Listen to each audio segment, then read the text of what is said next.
जवळके खुर्द येथील जिल्हा परिषद शाळा सुमारे 90 वर्ष जुनी मोडकळीस आलेली इमारत, भिंतींना तडे गेलेले आणि कधीही अपघात होऊ शकतो अशी परिस्थिती। अशा वेळी ग्रामस्थांची मागणी होती नवीन आणि सुरक्षित शाळा उभी करा, पण त्याऐवजी इथे सुरू आहे फक्त डागडुजी।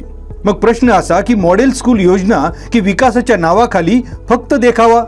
जवळके खुर्द येथील ही शाळा दगडी बांधकामाची आणि अनेक वर्ष जुनी।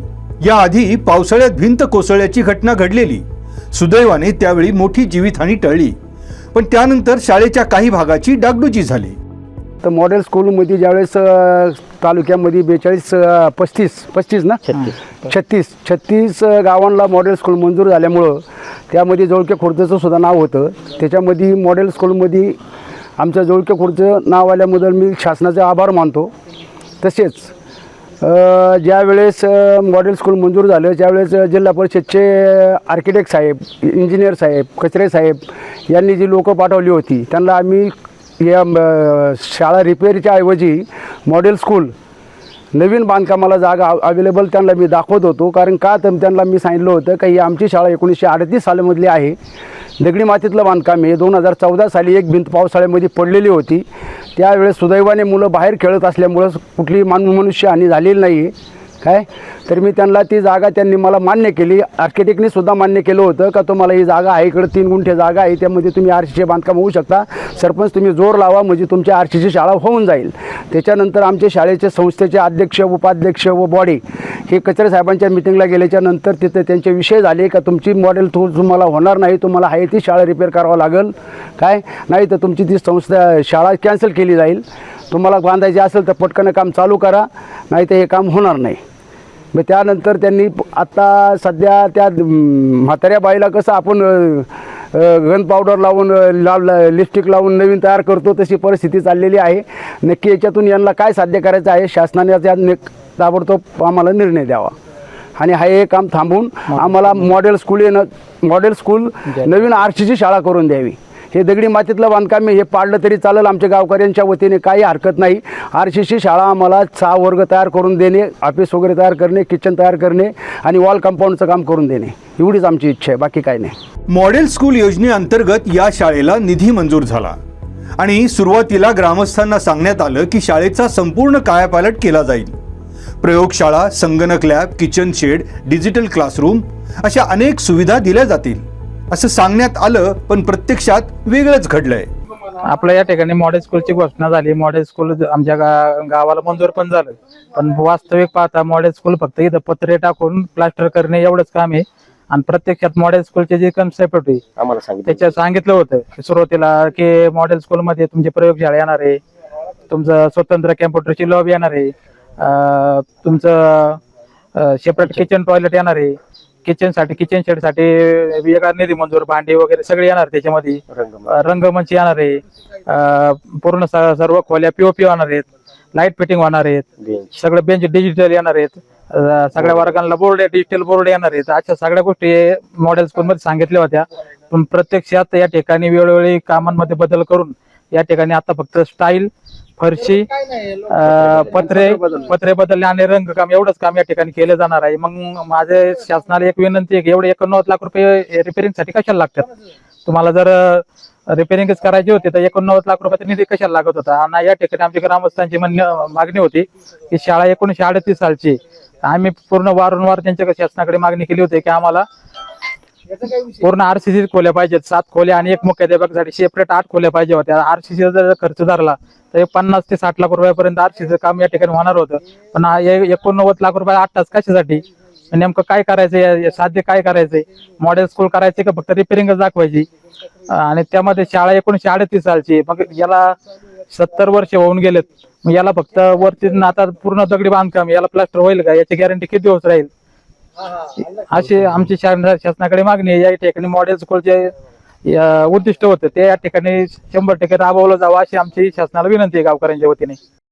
मात्र प्रत्यक्षात सुरू असलेलं काम पाहिलं तर शाळेच्या छतावरील जुना सिमेंटचा पत्रा काढून नवीन पत्रा टाकला जातोय।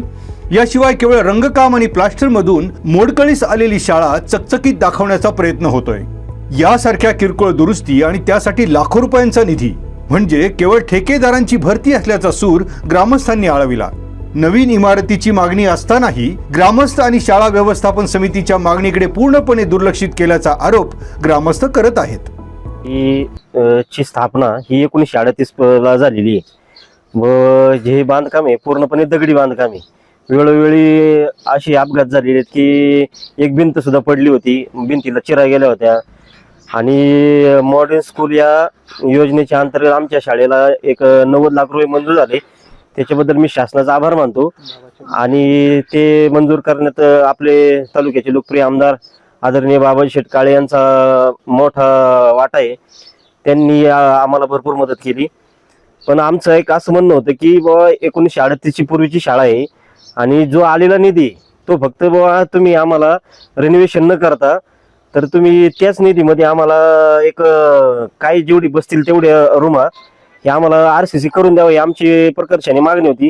त्यासाठी आम्ही 1-2 महिने पाठपुरावा केला, कागदोपत्रांचा पाठपुरावा केला, झेडपींना दिलं, इथं पंचायत समितींच्या अधिकाऱ्यांना वेळोवेळी भेटलो.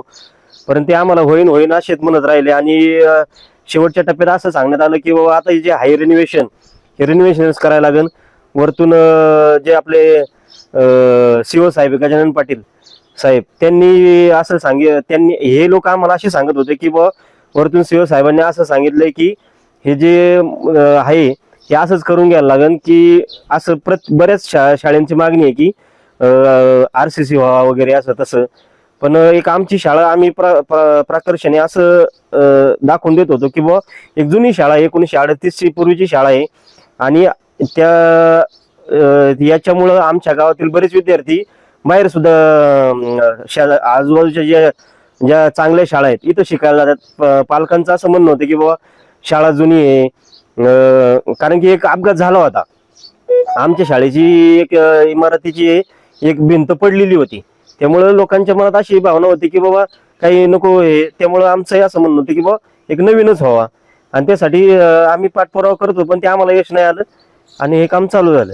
आणि काय होतं की आता जरी काम चालू झालंय तर पूर्वी जे आम्हाला मॉडर्न स्कूलमध्ये जे सांगितलं होतं, मी मीटिंग घेऊन सांगितलं होतं की सभा मंडप आपलं जे रंगमंच असेल एवढ्या उंचीचा असेल, असं असेल तसं असेल. पण प्रामुख्याने काम चालू झाल्यानंतर वेळोवेळी बदल होत चाललेले आहेत. त्यामुळे आमची जरा थोडी नाराजी आहे. ते शासनाने याच्यात लक्ष घालावं, जसं आम्हाला जसं आहे तसं करून द्यावं. आणि मॉडर्न स्कूलच्या ज्या अंडर ज्या बाबी आहेत त्या आम्हाला त्यांनी करून द्यावा अशी आमच्या ग्रामस्थांतर्फे शासनाला विनंती करण्यात येत आहे. ग्रामस्थांच्या मते ही योजना ज्या उद्देशाने आणली गेली तो उद्देश इथे साध्य होताना दिसत नाही. जुनी आणि धोकादायक इमारत तशीच ठेवून मॉडेल स्कूलचा केवळ देखावाच केला जातोय. शाळे आम्ही सुद्धा या शाळेमध्ये शिकलेलो आहोत. आम्ही सुद्धा या शाळेमध्ये शिकलेलो आहोत. परंतु आता हे शासनाचा हेतू आहे की सर्व डिजिटल शाळा व्हावी. मग यामध्ये ही इमारत तशी व्यवस्थित आहे, परंतु कशा पद्धतीने कसं केलं पाहिजे हे सुद्धा सर्वस्व काम कॉन्ट्रॅक्टर असतील त्यांनी सर्व विश्वासात घेऊन काम करून दिलं पाहिजे. मॉडेल स्कूल म्हणजे फक्त रंगरंगोटी नाही तर सुरक्षित, आधुनिक आणि दर्जेदार शिक्षण. पण जवळके खुर्दमध्ये दिसतंय ते वेगळंच चित्र. जर लाखो रुपये खर्च करूनही मुलांना सुरक्षित इमारत मिळत नसेल तर या योजनेच्या अंमलबजावणीवरच प्रश्नचिन्ह उभं राहतं. आज ग्रामस्थांचा एकच सवाल आहे, मॉडेल स्कूल म्हणजे नेमकं काय? फक्त नाव की प्रत्यक्षात बदल? प्रशासनाने याकडे गांभीर्याने लक्ष देणे गरजेचं आहे. कारण हा प्रश्न केवळ एका शाळेचा नाही तर समाजातील त्या प्रत्येक विद्यार्थ्याच्या भवितव्याचा आहे. Ground report, Khed Times, Jawalke Khurd, तालुका खेड, जिल्हा पुणे.